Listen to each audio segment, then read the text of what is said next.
How did you become a medium?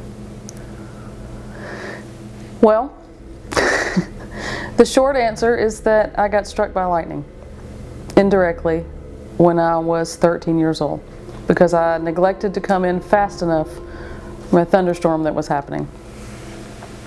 And by the time I reached the screen door on the house, it was being struck by lightning, and therefore I was too. So it was an indirect strike with an aluminum screen door, so I didn't get electrocuted. But I did get struck, and I believe that that is what switched on the ability. The deeper answer is that I believe that it was a soul agreement before I came into this lifetime, because that had to happen, and then all of the things that have happened since that moment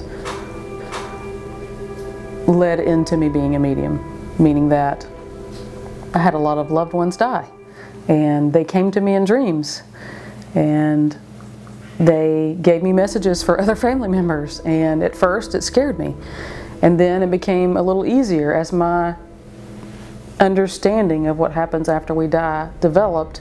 The messages could get a little bit nicer and more complex. So one of the first times that I really knew that I had an ability was when my cousin passed away, and he had been in the ICU for a really long time after a car accident, and we were thinking he was actually going to get discharged and go to a rehab facility. He had a traumatic brain injury, he had a trach. He was not ever going to be the same. And he was this young, vibrant 17-year-old kid, and I was only 20 at the time. And the morning that he passed, I was in my bed asleep, and he came to me in a dream, and he had this really bright light behind his head. And he was smiling, he didn't have the trach, there were no tubes, there were no wires.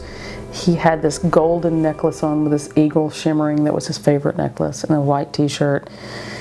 And I said, "Oh, Chip, you're fine, you look great, you're all better." And he said, "Yeah, I'm going home."